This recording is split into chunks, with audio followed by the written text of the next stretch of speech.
Comme je vous l'ai annoncé au dernier cours, je m'entretiens aujourd'hui avec le politicologue Louis Balthazar, professeur de sciences politiques à l'Université Laval.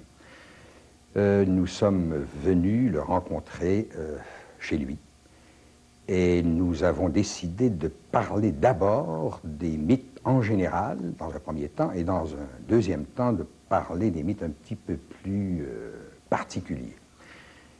Alors, je lui pose la première question, ce n'est pas une interview, mais c'est quand même, c'est plutôt un entretien. Je lui pose la première question concernant cette propension, Louis Balthazar, cette propension qu'ont les Américains à créer du mythique, à créer des mythes. J'aime bien la définition que donne Lévi-Strauss du mythe, une réorganisation de résidus d'événements. Il me semble que ça colle très bien à la situation américaine, à ce qu'ont fait les Américains. Réorganisation veut dire montage, un montage de morceaux d'événements. Comme si les Américains, depuis le début, depuis la colonie, avaient saisi les moments les plus saillants, les plus brillants de certains individus charismatiques, de certains individus héroïques, et qui en avaient fait comme une séquence, comme une série, pour braquer les projecteurs sur une figure de proue qu'ils placent devant le peuple américain. La définition de Lévi-Strauss m'intéresse d'autant qu'elle colle également parfaitement au système cinématographique. Et le but du cours, c'est constamment d'amener les étudiants à saisir le mythique sous le filmique et le filmique par-dessus le mythique. La question que je te pose, Louis Balthazar, c'est la suivante, enfin. Pourquoi, d'où vient cette propension des Américains à créer du mythique? Oui, les Américains ont dû créer des mythes parce que ce pays est parti de rien. C'est ça l'histoire des États-Unis. On repart à zéro. Et ça a été dit souvent, ça. Les États-Unis sont le pays du recommencement de l'histoire. On refait l'histoire. Donc, il n'y a rien au départ. Alors, il faut qu'il y ait des mythes fondateurs. Il faut s'inspirer de quelque chose. Et c'est ce qui fait la force des États-Unis, parce que dès le début, on a eu un sentiment de cohésion tout à fait exceptionnel. Beaucoup plus fort que chez nous, au Canada, par exemple. Les États-Unis, c'est un pays divers. Des gens sont venus de partout, mais toujours réunis, animés, placés ensemble sous le couvert de ces mythes fondateurs.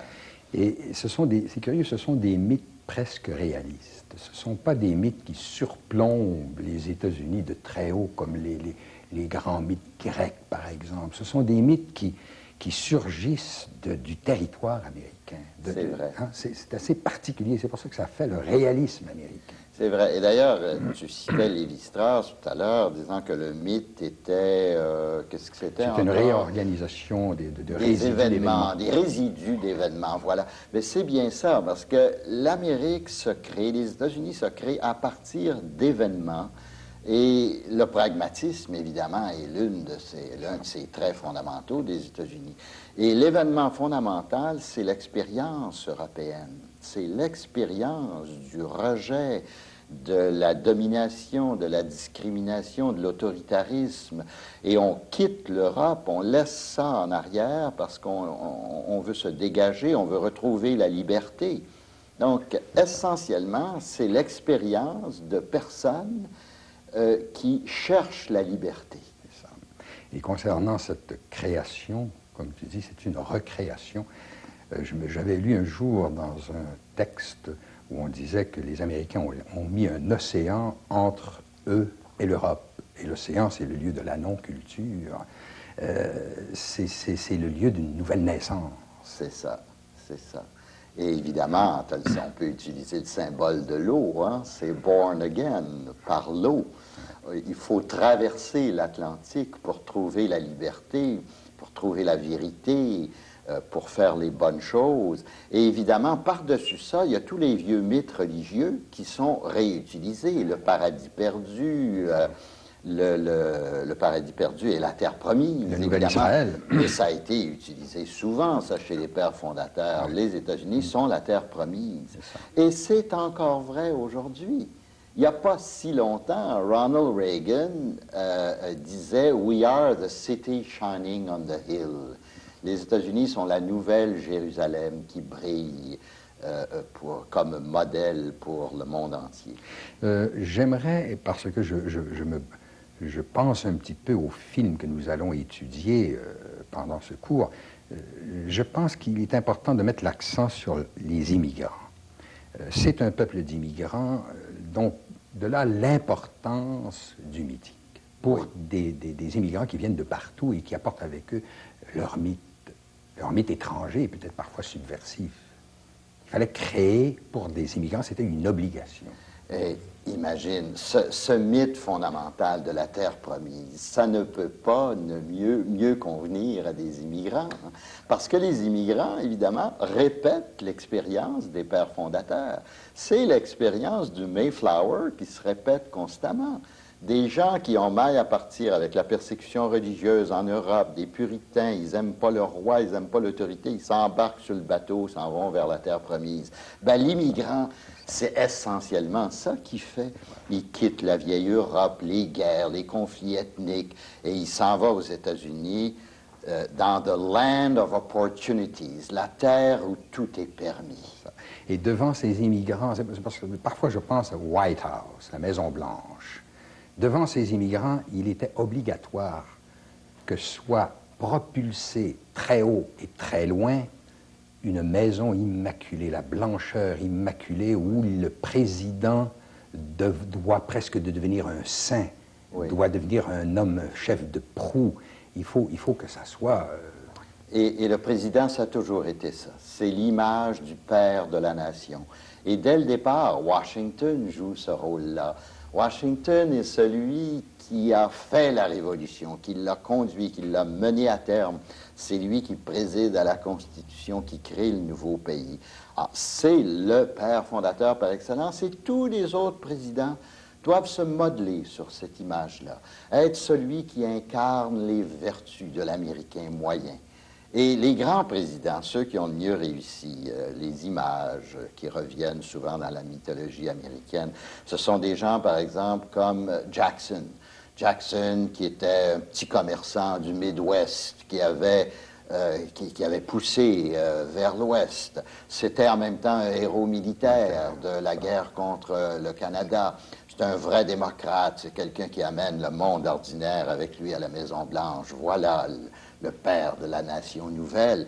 Lincoln, le gars qui part de rien, qui était pauvre, qui fait son droit en prenant des cours du soir alors qu'il était assez âgé, qui a perdu souvent ses élections et qui finit, à force de ténacité, à devenir président des États-Unis. Voilà encore l'image du père de la nation, celui qui incarne toutes ces vertus d'ambition, de drive, comme on dit, d'agressivité et finalement de liberté, qui sont au cœur des valeurs américaines. Et je me souviens dans un texte que tu as écrit, d'ailleurs que les étudiants auront en main, qui est les fondements de la culture politique américaine, tu parles de ces présidents, et Jackson en particulier. Tu dis que Jackson, c'est le prototype du populisme américain. C'est ça. N'est-ce pas? On va parler tout à l'heure du populisme, mais si tu me permets, Louis, j'aimerais ça qu'on mette l'accent sur un mythe qui me paraît fondamental. C'est le mythe, le couple ou l'attelage, le couple antinomique civilisation-sauvagerie. Turner, que tu connais bien, Frederick Jackson Turner, dit que ça, c'est au cœur de la civilisation américaine. Ce grand mythe-là, dont Marianne Strass, d'ailleurs, que les étudiants doivent lire aussi, parle dans 2 chapitres dans son livre. Turner obtient un grand succès avec sa théorie de la frontière parce que ça consiste essentiellement à revaloriser l'expérience de la fuite vers l'Europe et du chemin vers l'Ouest. Hein. Go West, young men. Je suis sûr que tu auras l'occasion de parler de ça dans tes cours sur le cinéma, l'importance de l'Ouest. Et pour Jackson, c'est ça les États-Unis, c'est un pays où la frontière recule constamment. Et ce vieux mot de frontière qui voulait dire autrefois barrière, limite, là, il est changé complètement. Le frontier spirit consiste à faire reculer constamment la barrière. The sky's the limit, comme on dit. Il n'y a pas de limite. Et éventuellement, quand John F. Kennedy lance son grand programme spatial, ben, c'est l'esprit de la frontière qui se fait, qui joue sur la verticale à ce moment-là. Donc, c'est toujours présent. C'est vrai. Mais on va y venir sur le mouvement vers l'Ouest qui est fondamental en cinéma. Mais avant, je te ramène à ce grand mythe qui est vraiment fondamental, le couple civilisation-sauvagerie. Aux États-Unis, dans la civilisation américaine, c'est fondamental. Oui, c'est fondamental parce que ce qu'on recrée, c'est une civilisation nouvelle. On ne va pas aux États-Unis, sur la terre promise, pour retrouver la loi naturelle, la vie primitive, la vie du bon sauvage. Au contraire, on repousse la sauvagerie et comme on sait, les guerres contre les Indiens, contre les Autochtones sont cruelles. Donc, c'est vraiment essentiellement les États-Unis, pendant toute leur histoire. Maintenant, ça a changé un peu récemment, mais c'est essentiellement une société de blancs occidentaux. C'est vrai. C'est le nouvel Occident, la nouvelle civilisation occidentale. Et puis, ce qui est intéressant de noter, c'est que, comme on dit souvent, une nation se forme et se définit en accusant ses différences avec autrui. Il faut ça pour former une nation. Les Américains, les colons, les premiers Américains, pour accuser leurs différences, il y avait la sauvagerie et l'Indien. Il fallait qu'ils accusent leurs différences par rapport à l'Indien qui était la sauvagerie. Il y a des textes de Marianne Strass incroyables là-dessus. Par ailleurs, leur différence aussi à l'Europe. Donc, mais c'est essentiellement différence par rapport soit à ce qu'on appelle la sauvagerie ou à l'Europe, mais pas par rapport à des voisins. Ce qui fait qu'on occupe tout le champ de l'Amérique. Et on se donne le nom, d'ailleurs, d'Américains.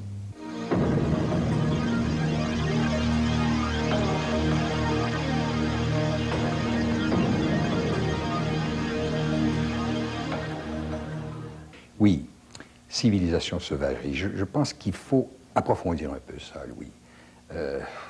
C'est tellement important.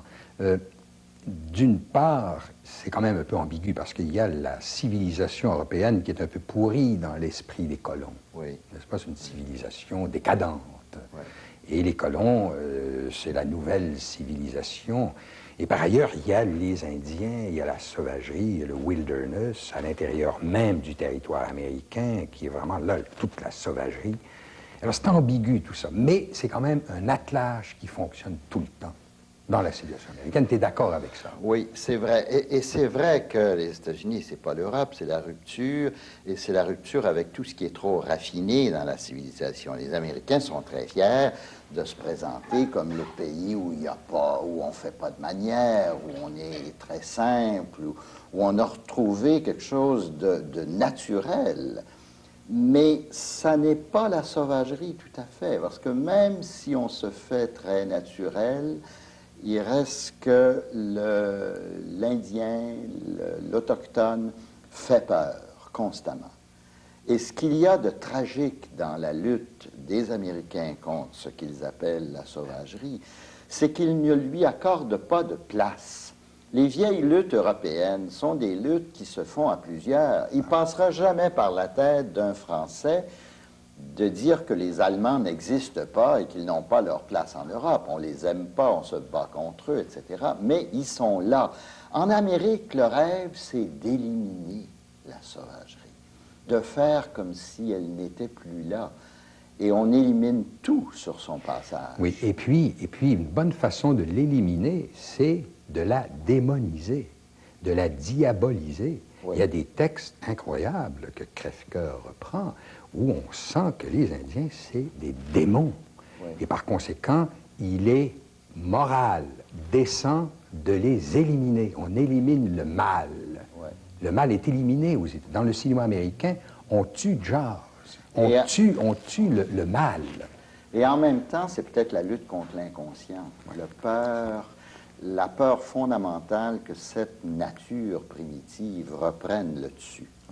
D'où l'importance du law and order Et je ne sais pas si c'est le temps d'en parler, mais tout de suite, ça me fait penser à la différence entre la Déclaration d'indépendance et la Constitution. Oui, il faut parler de ça. Parce que la Déclaration d'indépendance, c'est un peu, pas la sauvagerie, mais c'est la nature, c'est l'homme qui se place libre dans cette terre nouvelle où tout est permis. Donc il y a un souffle extraordinaire là-dedans, très libérateur de générosité, de compassion, et une sorte de retour aux valeurs naturelles. La Constitution, on reprend le dessus parce qu'il y a eu des émeutes, on a eu peur, on a dit mais c'est incontrôlable cette affaire-là. Donc c'est l'inconscient qui fait peur, et voici que la raison constitutionnelle va installer le law and order, la loi, l'ordre, organiser un pays. C'est drôle que tu parles de ça, Louis, parce que je ne peux pas m'empêcher de noter que nous sommes des ex-jésuites tous les deux, et que nous avons tous les deux réfléchi à ce grand phénomène chez les jésuites du rapport entre la loi d'amour et de charité d'Ignace de Loyola et ensuite des constitutions. Voilà. Dans les premiers compagnons d'Ignace de Loyola, c'était des géants. C'était d'une générosité débordante. Et quand Ignace de Loyola est obligé de faire les constitutions, parce qu'il y avait trop de jésuites, il y en avait trop de membres de la compagnie qui entraient dans cette institution, il a fait les constitutions. Et là, c'était l'ordre. Et dans un certain sens, c'est peut-être le début de la décadence. Comme dit par exemple Renan, le Christ a prêché l'Évangile, mais c'est l'Église qui est venue. C'est ça, c'est l'Église, c'est le drame de toute l'Église d'ailleurs. L'Église refait toutes les mêmes erreurs contre lesquelles elle a combattu. On a combattu contre la religion institutionnalisée de l'Empire romain. L'Évangile se dressait contre ça. Et on a recréé ça, on a recréé un autre empire avec toute la lourdeur administrative de Rome. Et chez les Jésuites aussi, c'était ça. Évidemment, au début, on avait des compagnons mobiles qui allaient partout, des hommes libres finalement. Et tout à coup, voici ces règles, cette organisation. Et aux États-Unis, pour revenir à notre sujet, c'est cette tension à laquelle on assiste constamment. On peut dire dans une certaine mesure, avec beaucoup de nuances, que le Parti démocrate représente davantage cet élément de compassion, de retour aux valeurs naturelles, etc. Tandis que, avec peine d'ailleurs, mais tandis que le Parti républicain représente davantage la nécessité de l'ordre, de l'organisation, la nécessité des valeurs économiques. Du succès économique, du capitalisme. Il y a chez les démocrates une plus grande confiance en l'homme, en l'individu, dans l'homme, plus grande confiance. Et dans le Parti républicain, une confiance dans les lois, dans les... mais ceci étant dit, il y a quelque chose qui me frappe, et là on va arriver à un autre mythe, c'est le mouvement vers l'Ouest, le galopement vers l'Ouest. C'est étonnant de voir que... dans le cinéma américain et dans la réalité américaine, on a comme un besoin, et ça revient à ce que tu disais, Constitution par rapport à l'indépendance, on a comme un besoin de revenir dans la nature, comme si on avait besoin de se purifier, de revenir aux sources, à son instinct, aux sources de la nature. Je pense à un film qu'on va étudier, Rocky IV, où Rocky, pour battre son ennemi, s'en va dans la neige, dans la nature, et il va lutter avec les forces de la nature. Ce mouvement vers l'Ouest est oui, mais c'est finalement la civilisation qui triomphe, et même dans Rocky, c'est un certain ordre de choses qui triomphe éventuellement. Oui. Mais il y a d'autres mythes dont on pourrait parler qui sont extrêmement importants, comme celui de l'individualisme. Voilà. Bon. Je pense, moi, que les États-Unis sont fondés essentiellement sur l'individualisme. L'unité essentielle, c'est l'être humain qui est seul dans l'état de nature, qui est libre.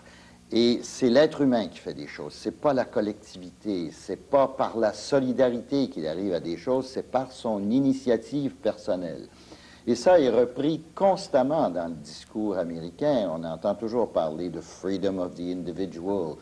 On entend Reagan, encore une fois. Reagan, c'est extraordinaire parce que c'est un grand président très populaire, dont je pense qu'on peut dire que sur le plan de la substance politique, c'est pas très, très fort, mais c'est très fort comme symbolisme. Il faisait venir des jeunes héros qui montraient... Voilà, et c'est le président symbolique par excellence des valeurs de l'Amérique. Et lui, c'est ça, il insistait sur les héros et il disait toujours, ce qui s'est fait de grand dans l'histoire des États-Unis, c'est les individus qui l'ont fait. Il faut, par exemple, faire retourner l'argent dans les poches de l'individu, là où c'est prospère, où ça profite. Bon, mais il y a beaucoup de gens qui vont dire, comment individualisme aux États-Unis? Les Américains, bien au contraire, sont des gens qui font beaucoup de choses ensemble, ils ont le sens du travail d'équipe, du teamwork, donc ce n'est pas des individualismes. Ben, l'individualisme américain est compensé par un désir de contracter avec les autres, mais sans jamais perdre son individualité. Un bon exemple de ça réside, je pense, dans la conception qu'on se fait de l'amitié. L'ami, c'est quelqu'un... On se fait aux États-Unis des amis très vite. On se rencontre au bout d'une journée, on s'appelle par son prénom, la main sur l'épaule, on tape dans le dos, on travaille ensemble. Mais par ailleurs, on se dégage de ça aussi très vite. Et on ne trouve pas aux États-Unis, comme en Europe ou dans d'autres pays, un sens de l'amitié profonde. C'est que ce n'est pas l'amitié pour l'amitié, c'est l'amitié pour une action ponctuelle. Voilà, pour faire des choses. Pour faire des choses. Et finalement, la communauté aux États-Unis, elle sert à faire des choses. Elle permet aux individus, qui sont toujours ceux qui font les grandes choses, de se réaliser. Donc, c'est un instrument, mais ça n'est pas dans la communauté que l'individu se réalise. Et pour l'individualiste américain est accroché beaucoup, comme tu dis, au bon voisinage, aux autres, parce qu'il y a un danger que l'individu soit trop fort pour devenir un dictateur. Donc, il est toujours surveillé par son entourage. C'est un individualiste tempéré constamment. Oui, n'est-ce pas? Et c'est fondamental pour les États-Unis. C'est juste. Ce qui est fondamental, c'est la notion de limitation du pouvoir. Ouais. Tout le check and balance. Alors, tout doit toujours être tempéré. L'individu, le capitalisme, par exemple, on a fait des lois antitrust. On a dit, c'est très bien qu'il faut s'enrichir, etc. Les riches ont toujours raison aux États-Unis. Cependant, il ne faut pas être trop riche et il ne faut surtout pas bloquer les autres de façon indue. Il y a un mot qui revient très souvent dans la littérature commerciale aux États-Unis, c'est le mot unfair. Alors, unfair practice, ça, c'est pas bien. Bon, il ne faut pas donc, il faut pas que l'individu se dresse de façon à écraser les autres. Tout le monde a sa chance. Il nous reste peu de temps, on aurait beaucoup de choses à dire encore.